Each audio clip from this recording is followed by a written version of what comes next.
We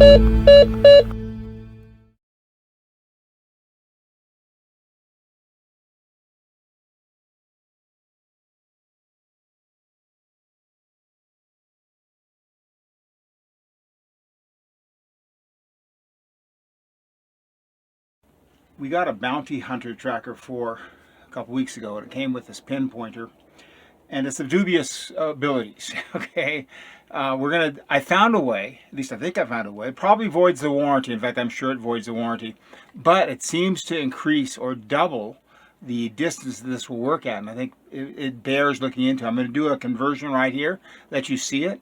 We'll go out and test it, and then you can try it on your own if you dare do so. The only reason I'm willing to do it is because it was of so little value before that I had to do something to make it worthwhile. Okay, now we're going to start with these modifications by testing how sensitive this pinpointer is. I'll start by adjusting it, turning it down until the tone just goes away. Now this seems to fluctuate quite a bit as we use it, but watch how this works. See how much it looks like actually a little over half an inch. Actually about half an inch. It's about half an inch, and then it buzzes. If we go from the lengthwise, a little more than half an inch there, it looks like maybe 3/4 of an inch is what we're getting. We're going to do a modification now to this pinpointer that I'm sure voids its warranty, but it does get you a lot more sensitivity. So let me show you what to do. To make the modifications to this pinpointer, we need to first remove the knob, and then we're going to remove this little nut underneath the knob so that the guts will pull out. I can't reach in there with my fingers, so I'm going to turn it with this little screwdriver. There we go. Then we undo the battery. When you undo the battery, don't turn it side to side, turn it top to bottom. That keeps from breaking off the tape. Now there's a little battery backup piece that needs to be removed. And the way you do it, I've seen a lot of people do this different ways, and they always break the tape. The way I found it works, get a small screwdriver, stick it in the hole in the battery backup, turn it to the side a little bit, and pull. And when you do that, this little piece will come out slick as a whistle. Pull. There we go. Came out. Then you reach in with needle nose. There's the buzzer. There we go. This is the circuit board that runs the whole affair. Now what we're going to be doing, and don't laugh, is we're going to be disconnecting one of the leads from this 9-volt battery. The reason is we're going to put a second 9-volt battery in series.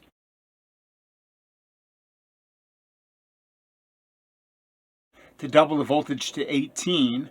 Now I know a lot of people are thinking, are you going to burn it out? You're going to burn it out. I've actually tested it. It worked initially. We'll see how long it works. But I'll show you how to make it a 18-volt system rather than 9. What we're going to do is we're going to take this Harbor Freight drill, and at the same level that the 9-volt battery inputs come in, I'm going to drill a hole right here in the side, slick as can be. Once I have the hole in the side of the case with the second 9-volt battery lead there, I'm going to take the negative lead off of this battery and unsolder it from the circuit board. Just like that. Piece of cake.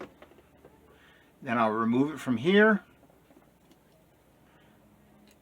And then this negative lead here actually will go to the positive lead on the other battery. What I'm going to do now is I'm going to tin the ends of these wires. The red's positive, the black is negative, using a silver solder just because that's what I use all the time. Now what we're going to do is, because we're hooking this up in series, I'm going to take the red lead from this 9-volt battery, that's going to be the extra battery, and connect it to the negative lead of the existing battery. So I've already tinned these wires. I'm just going to touch them together, and then I'm going to apply some heat, and they should just melt together slick as could be. Tape the wire back through that hole. It's not going to be anything fancy. I'm just going to put a piece of the tape over this lead, and I'm going to fold it in half like so. Touch it down nice and tight so it doesn't, slide or move. And that one's taped. That's one of the wires. For the next piece, I'm going to take this lead, the negative lead, And I'm going to feed it down through this hole that we drilled in the side, just like so, and bring it out the back where I can solder it to. Because I've cut this lead so short, I can't solder it unless I first put the circuit board back inside of the pinpointer. So I line up the potentiometer with the hole in the bottom, and I slip the unit back in just far enough so that I can hook the wire back up to the negative terminal. And you'll notice it's a tight fit here because of the way I did it. I don't recommend maybe you give yourself a little more to work with. When I did this though, I was basically just using parts I had on hand. I'm going to give it a little bit of a solder piece here on the end. A little bit of a tinning, there we go. Because this wire is so short, it was a tough fit. I kind of taped the pinpointer to the table to act as a third hand. Now what I'm going to do is I'm holding the wire against this terminal with the screwdriver. I'm just going to take the hot tip that's already tinned, touch it to the end there. That's really all it takes. And once that wire is soldered together, you just guide the circuit board back in, align the end there so when you push it in, the knob will come through. Then once the knob comes through, you put the nut on it. Now you have to kind of hold this end in while you're putting the nut on, otherwise it pushes it back out again. If you have the nut tightened down, you can stick the knob back on the pinpointer, turn it around, and we need to pull this battery wire out so you have some room to work with it. And the tricky part now is getting the buzzer back in where it belongs.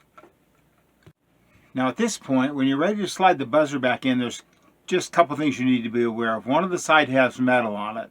It has to be facing away from the circuit board, and these little ledges here need to be above the ledges in the pinpointer so that this doesn't rattle, and also there's no contact being made with the metal parts of the circuit board. What I'm going to do is I'm going to slip the battery bottom back in the case while putting the wires inside the hole in the battery bottom and slip this down to the bottom.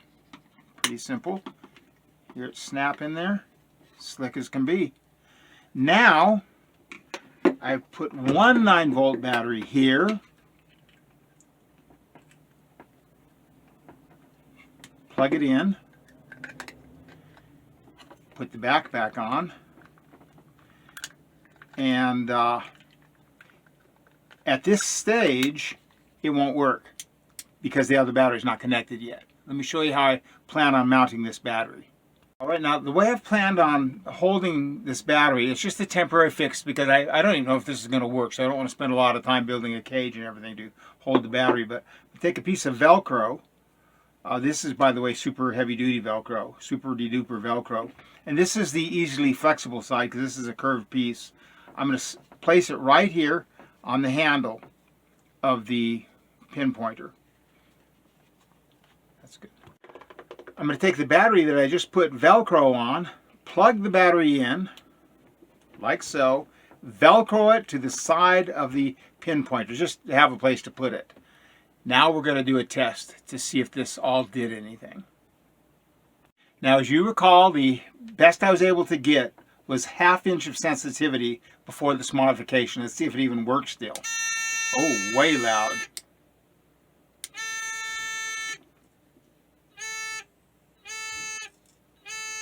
Okay, it's off. Let's see what kind of sensitivity we get. See what we're getting? Getting over 1 inch, and I haven't even got it set that well. Let's see, let's try it one more time. Even better than double. Look at that, here's my ring. Whoa! That thing is working good. He's sweet now. Oh wait, no, you set it. There we go. Look at that, 4 inches, 5 inches. The question is, okay, look at this. 4 inches, 5 inches of sensitivity. The question is, will it hold up?